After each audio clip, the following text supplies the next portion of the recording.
Hi everyone, so I started my week by doing something pretty scary and making a video about it, so here it is. Hi everyone, so today I'm at a conference on politics in Singapore. It's called, and we can see it, Singapore Perspectives Politics, I think. And Minister of Trade and Industry, Chan Chun Sing, is going to be speaking and fielding questions, and I'm going to ask him about Singapore's fossil fuel industry and how that relates to us trying to be responsible members in dealing with the climate crisis as a country. So it's a beautiful venue for a conference out here at Marina Bay Sands.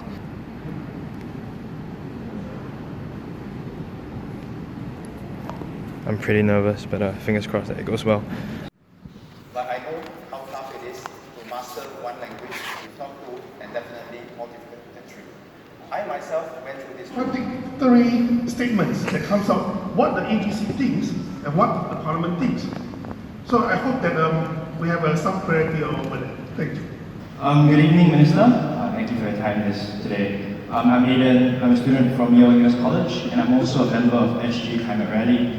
Climate change has been a big topic that we've discussed today, and I'm glad for that. I think it's something that me and my peers feel really deep anxiety about. And you mentioned that we want SG to be around forever. I would like that too, but in order for that to happen, we must reverse the climate emergency that we're seeing today. And so, as Minister for Trade and Industry, I wanted to ask how Singapore intends to confront the elephant in the room, which is our large fossil fuel industry that we host, given that we want to be responsible and pull our weight in dealing with the climate crisis as well. Thank you.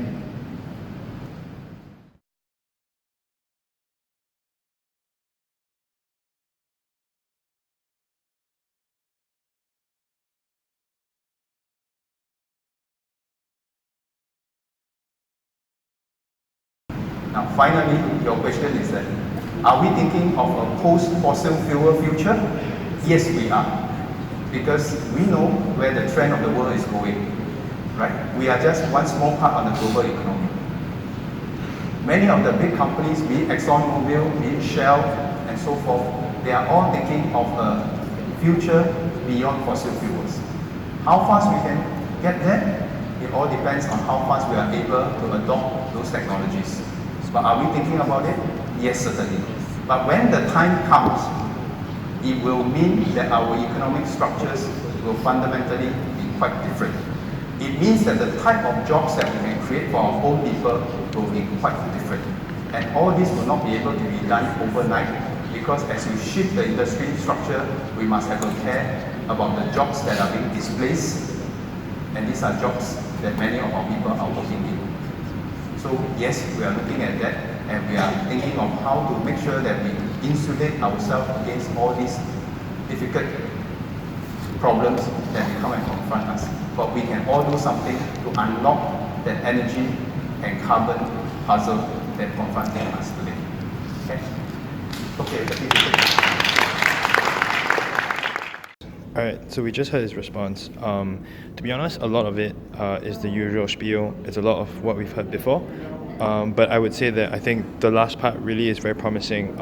He talked about economic transition and figuring out like a just transition for all the people who will be displaced as we draw down the fossil fuel industry, and that's been one of the key calls to action for SG Climate Rally. And it's nice to see that what we're calling for, what we're asking for, is finally being talked about by the government, which is very encouraging.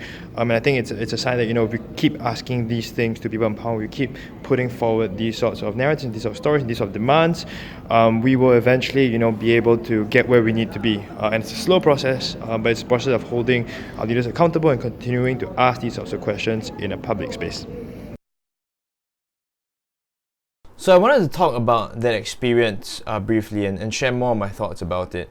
Now, I'm not gonna lie, that was a really scary thing for me to do. When I was standing up there asking the question, my heart was pounding in my chest in front of a conference hall full of hundreds of people, posing a difficult question to one of the most important ministers in the country. In a word, I was scared shitless. But I did it because it's important for us to continue raising questions around Singapore's response to the climate crisis. We are the generation that's going to be most impacted by the crisis, and asking hard questions to people in power is one of the ways to get them to remember that they have to protect our future, even if they're not going to be around in that future when the climate crisis finally hits. Many times, I have heard, and we will hear the same old responses, that we've heard before, but sometimes, like I experienced, we'll hear something new and something different. Also, these exercises aren't just about getting answers, they're also about getting everyone else in the room who's listening to these questions to think about these questions. This sort of action demonstrates to the old and powerful people in the room, and on Monday there were many of these types of people in the room, that we care about the future. And that they need to start thinking about it if they haven't already. So there's still many questions left to be asked, and I, as one person, can only do so much of the asking. So if you ever get the chance to catch up with a person of influence or of power, here are questions that I think are worth getting a response to. So firstly, the Paris Agreement states that the world needs to hit net zero carbon emissions by 2050. What is Singapore's time to decarbonize and transition to a post-fossil fuel economy? And when can we expect such a plan to be released? It was not clear in Minister Chan's reply what exactly the timeline for this is. As climate change worsens, we can also expect longer and worse occurrences of haze and a rise in the spread of dengue. How will the government protect the vulnerable populations in Singapore who might not have the money to access N95 masks or stay in air-conditioned spaces and thereby escape the haze or the dengue? Related to the previous question, as temperatures rise, older generations are more vulnerable to health risks as their bodies aren't as able to cope with the added heat stress. So how are we planning on protecting those who do not have air conditioning at home and may not be able to escape the heat? Another important question for me is that the Intergovernmental Panel on Climate Change stated in its 1.5 report that if we are to keep warming below 1.5 degrees Celsius, which is an important tipping point that we don't want to go beyond, a carbon tax of between $135 to $5,500 US dollars per ton is required. Now, Singapore's carbon tax of $5 per ton is far below the scientifically required tax level. And as a nation, we've always prided ourselves on aligning the country with the finding of scientists. So when can we expect our carbon tax to rise in line with these demands of science? Another question that I care about a lot is that the Government Pension Fund of Norway, the largest pension fund in the world, recently announced that it will be divesting fossil fuels from its portfolio. Will Singapore be mandating that funds that manage our CPF monies divest from this destructive industry as well? And can fossil fuel companies genuinely be trusted to lead the transition away from fossil fuels, given that they have a long and well-documented history of undermining global climate action? Now, this is a particularly fascinating question because if you have time, I'd encourage you to go and look into the history of Exxon and BP and Shell and when they found out about climate change and climate science and the actions that they took in response to these findings. It's a really interesting tactic and strategy that they pursued, and I'm quite sure that there'll be a movie about it someday, much like Dark Waters that we're seeing today.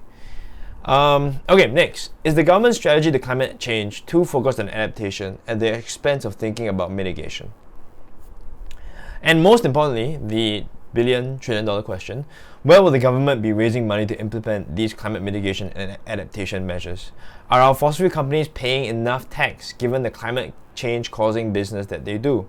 Now, a fun fact is that Shell in Singapore paid $8 million in tax in 2018 while it generated $2.1 billion in profit.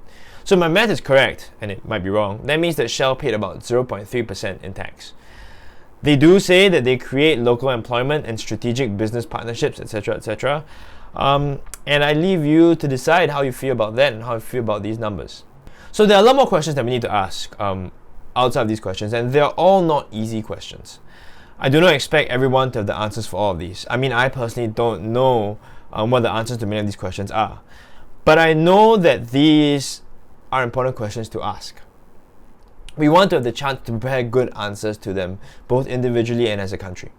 And at the very least, I would want to know that there's somebody in the government who is thinking about these questions and looking into them. And if the government needs help, then you can ask the people through forums and dialogues, which would seem like a good avenue to get support on these fronts. One example of this is one of the demands of Extinction Rebellion is that the government convene a citizens' assembly to consult with the people about how the government should confront the climate crisis. Now in Singapore, the SG Climate Rally's calls to action make the same request. So they ask for quarterly meetings to engage with the public on climate action. And I know that there are many youths and also non-youths or senior people who are eager to chip in and work on these issues, so including myself. All we need is the platform and the space and the invitation to come together to help craft these sort of plans. At the end of the day, we ask these questions, and I ask these questions because we care about Singapore. We care about the state of the world, and we care about our futures. The motivation for asking these questions is also about looking out for the vulnerable segments of the population who will be disproportionately exposed to climate risk. So be brave, step up, let's show people that we care enough to ask and contemplate these challenging questions. And if you manage to get an audience with a person of importance, for example, the President of Shell or the Prime Minister of Singapore, get a friend to record the exchange and share it with everyone else. That way, we have a record of all our dialogues about the climate, and we can hold business leaders and political figures accountable to protecting our future. So that's all for this video. Chinese New Year is right around the corner. Have a happy and safe Chinese New Year. I hope you take this time to get some rest, reconnect with family. Remember the things that are truly important in this world, aside from money and consumption. So I will see you in the next one. Have a good Chinese New Year, folks. Stay safe.